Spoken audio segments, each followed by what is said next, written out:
Hey everyone, welcome. I'm Ashistika Mustarin, and today we are driving into something that sounds super complicated but is actually fascinating. What happens when no one wins an election? Stick with me because this is way more interesting than it sounds. Picture this, it's election night. You are glued to your screen watching the results roll in, the numbers keep climbing and climbing, and then wait, nobody hit the magic number. No party owned enough seats to government alone. Now what? Here's the cool part. This happens all the time in democracies around the world. And guess what? Countries have gotten really creative at solving this puzzle. Today, we are going to look at two brilliant solutions from Germany and New Zealand. Trust me, by end of this, you will be the most interesting person at your next dinner party. Okay, so first thing first, what is a hung parliament? It's actually pretty simple. Imagine you need 326 votes to pass laws in the UK Parliament. But the biggest party only got, say, 310 seats. They are short. They can't government alone, according to Electoral Commission New Zealand 2017 Act. Now, you might be thinking that sounds like a disaster. Bills can't pass, budget gets stuck, nothing moves forward. Chaos, right? But here's where it gets interesting. Democrats have figured out two really smart ways to handle this.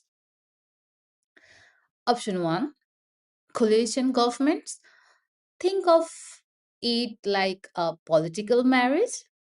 Two parties join forces, share everything, and govern together.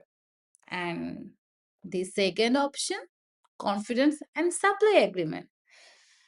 More like a political friendship. One party says, hey, I won't join your government, but I will support you on the really important stuff. Let me show you both of these work in real life. Let's start with the Germany in 2013. Angela Merkel's party owned the most seats, but not enough. So what did they do? They formed a Germans called a GroKo, a grand coalition with their rivals, the center left SPD. Now, these two parties disagree on a lot. But here's what's amazing, they sat down for 3 months and hammered out a deal. They compromised on minimum wage. They found middle ground on pensions. They agreed on EU policy. And then they governed together for 4 years. And check this out. Look at all these results, record employment, GDP growth, unemployment falling. This wasn't just making it work, this was thriving. A hung parliament turned into one of Europe's most successful governments. How cool is that? They so you're probably wondering how did they pull this off? Political scientist Müller-Rommel studies this and he found three magic ingredients. Number one, both parties were motivated. But why? Because if they failed, they would have to do another election, and nobody wanted that. It's expensive, exhausting, and voters hate it. So they had every reason to make it work. Number two, they wrote everything down, talking detailed, binding agreements, no vague promises. No, we will figure it out later. Everything was crystal clear from day one. And number three, they split the power fairly. The SPD got finance and foreign affairs, big important jobs. The CDU kept defense and interior. Everyone had real power and real responsibility. It's like a group project where everyone actually does their part and it works. Now let's hop over to New Zealand in 2017 because they did something completely different and equally brilliant. In September 23rd, election night, no clear winner. The country is holding its breath.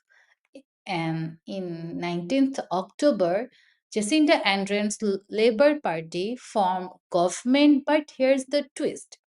The Green Party doesn't join the government. Instead, they sign what's called a confidence and supply agreement. Think of it this way. The Greens are saying, we are not moving in with you, but we have got your back on the important stuff. What's the important stuff? Two things. Confidence vote, they won't let the government fall. Budget votes, they will make sure the country can pay its bill. And in exchange, the Greens got exactly what they wanted: clean water standards and the Child Poverty Reduction Act. It's genius.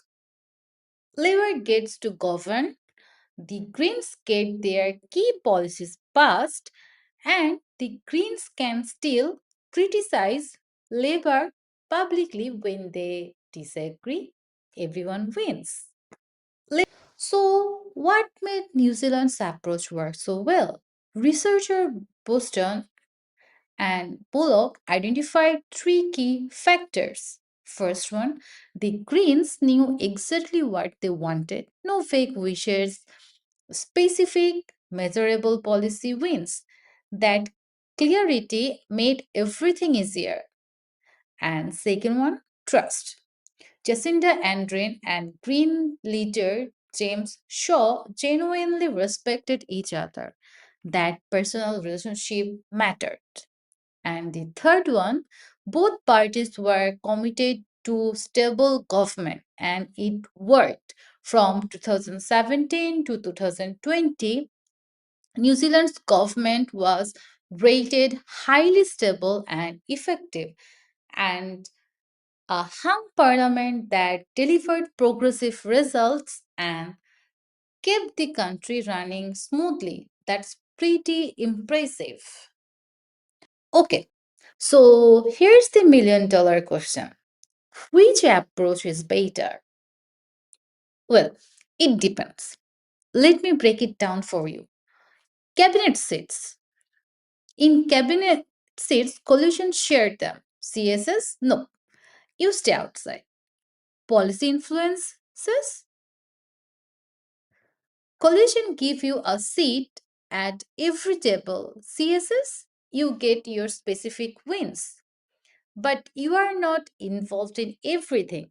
Accountability. In coalition, you own everything together, the wins and the losses. In CSS, you can keep it some distance. Flexibility. In CSS are way more flexible. If things go south, the smaller party can walk away. In coalitions, you are locked in. Risks of collapse. Both are pretty stable, but CSS have slightly edge. Here are the things. Germany's political culture love consensus building, so coalitions were great. New Zealand's electoral system makes CSS more practical. Context matters. There's no one size fits all answers. New Zealand's. Now, let me tell you why this matters beyond just political science nerds like me. The United Nations has this goal called SDG 16, building strong, inclusive, and accountable institutions and hung parliaments. They are actually a perfect example of this in action. Think about it, a hung parliament isn't democracy falling, it's democracy being honest. It's saying Hey, no signal group speaks for everyone here, and that's actually beautiful. When politicians respond with coalitions or confidence and supply agreements, they are doing something incredible. They are building consensus sharing and providing that institutions can work even when things get complicated. Germany and New Zealand showed us that hung parliaments can produce stable, effective, and progressive governments. That's not weakness, that's democracy at its best. Democracy doesn't give up, democracy finds a way. Here, all my sources are here: academic research, government documents, even sources. Everything's legit and ready for you to explore further if you are curious. Thank you so much for joining me on this journey through hung parliaments. I hope you learned something new today. Remember, when no one wins, democracy still finds a way to work, and that's pretty amazing. See you next time.